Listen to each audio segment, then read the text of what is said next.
Guys, you're welcome back to my YouTube channel. For those of you that do not know me, my name is Shemilore, a YouTuber based in Lagos, Nigeria, and it's been a while I've been on the streets of YouTube, but that story for another day. So I've been thinking on what to do, and I spoke to my friend and she just said turn on your camera and talk. So that's what I'm going to do.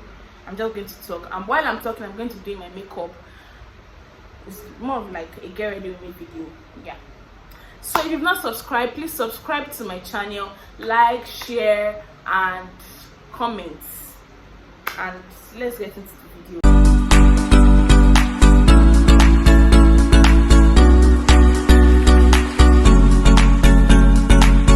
Please note that I'm not a pro makeup artist. I don't even have all the makeup products that makeup artists use, but I'm just going to try and do so.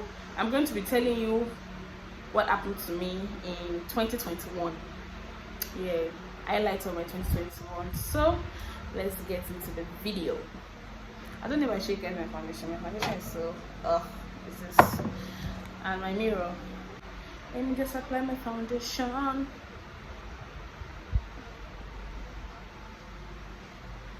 Like I said, I'm not a makeup artist.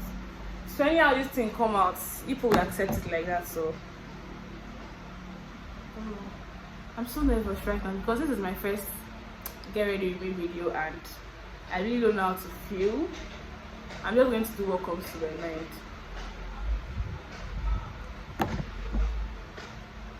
Yeah, so 2021, yeah, I think the highlight of my 2021 was me going to camp in Katsina.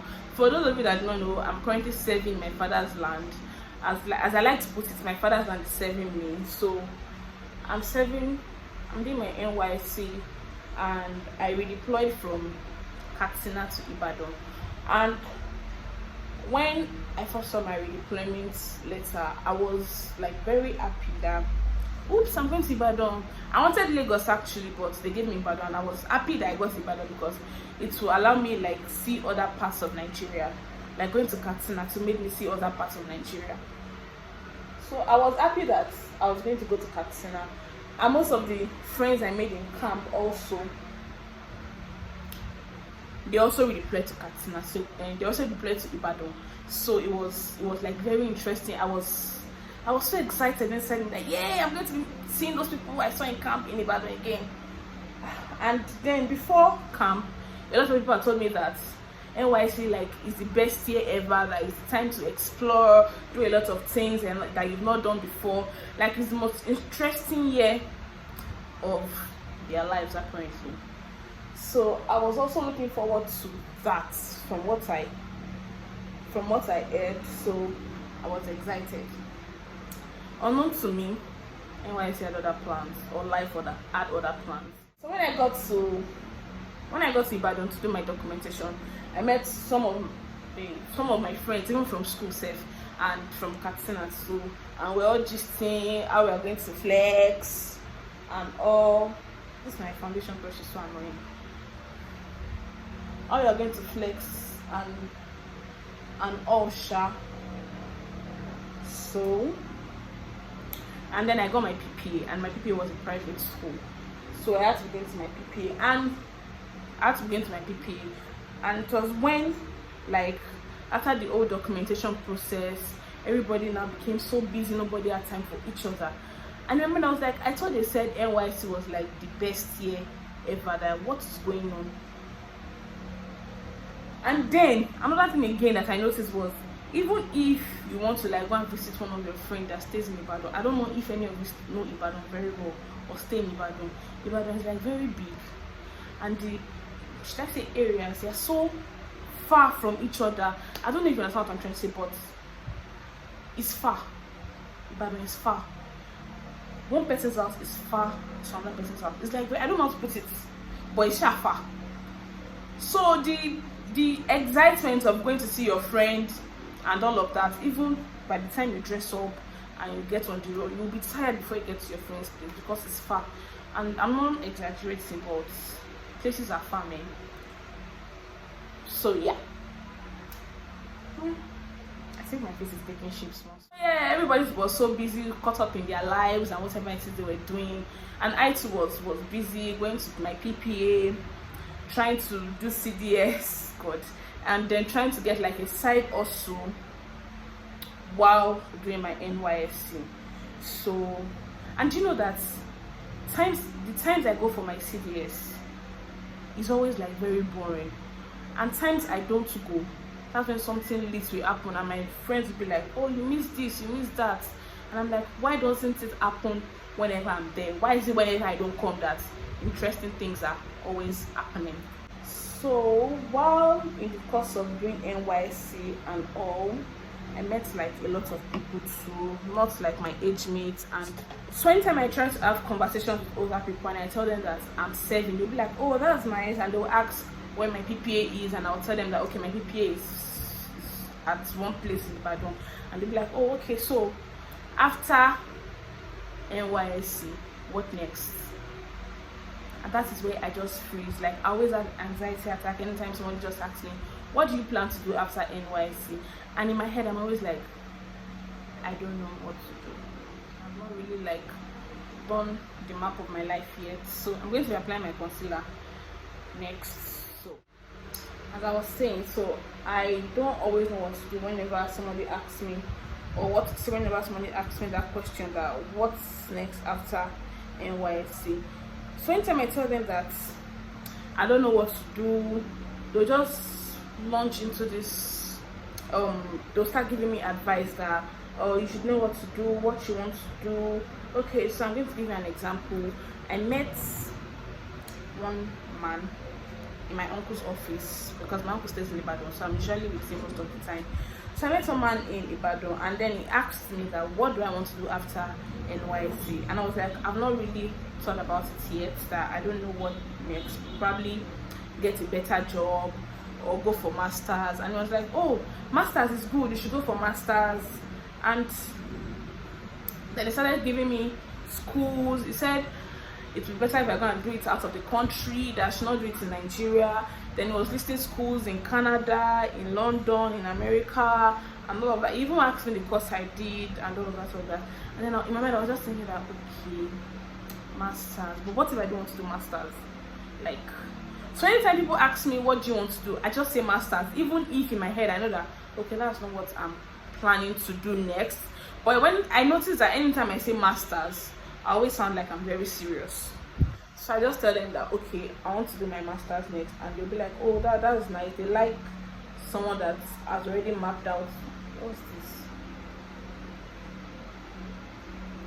So they like someone that has already mapped out their life and what they want to do.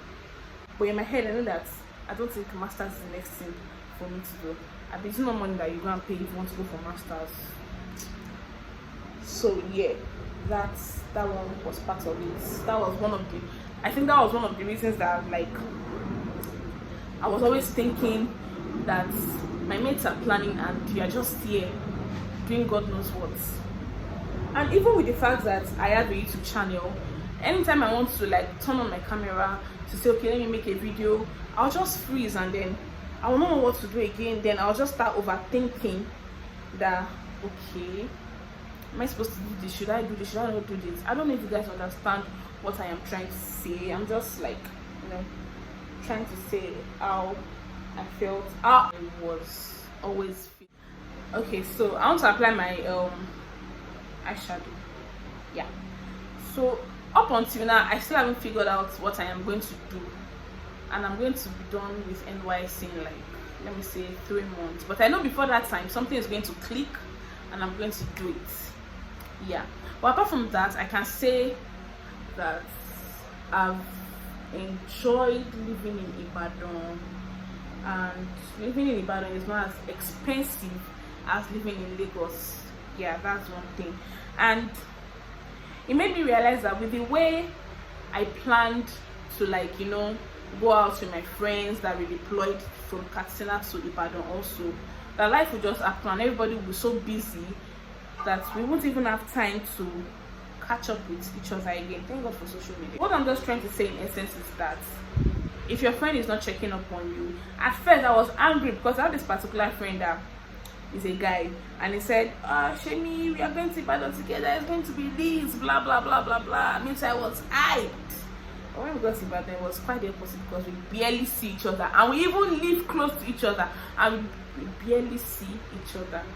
So it made me realize that everybody's just busy doing their own thing, and I should not be angry because me too, I was busy doing my own thing. So yeah. Oh, my face is actually taking shape. It's not that bad as I thought it would be. So let me just add like a closing note because I think I'm almost done with this makeup.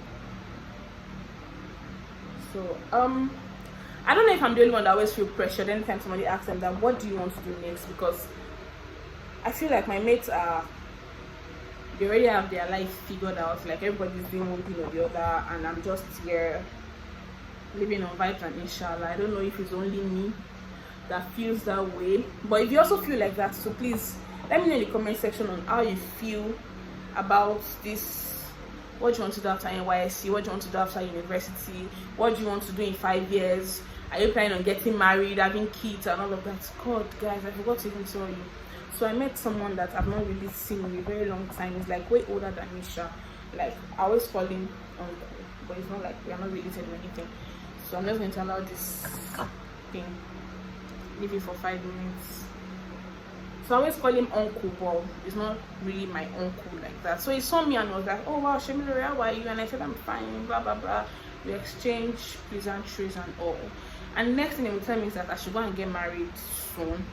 And in my head I'm like, marriage is the next thing. Are you not supposed to like advise me that I should get a good job, I should pursue my career, do all of that, and he's telling me to go and get married and have kids.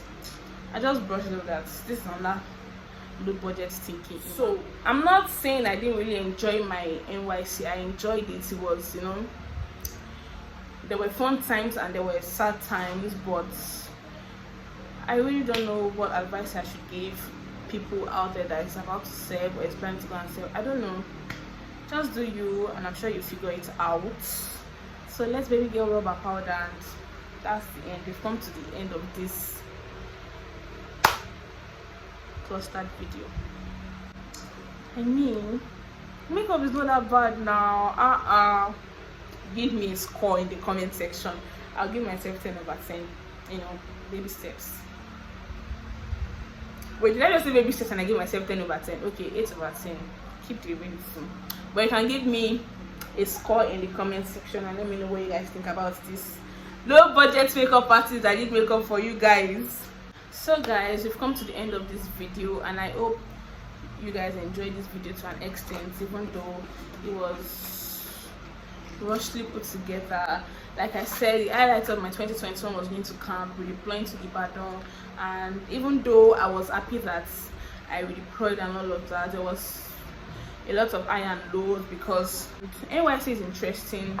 It's really interesting from your getting to know people in your PPA and going for CDS, that's community development service, and meeting a whole bunch of people, and then you basically have time for yourself to do any other thing you want to do. That is if maybe the job you are doing NYC is kind of flexible, so you have time to do like a lot of things for yourself. And what else? Yeah, subscribe if you have not subscribed. Please subscribe to my channel, like my videos, share and comment what you think about the video, and give me a score for my, you know, low budget makeup. Or until you guys see me again, until then, bye.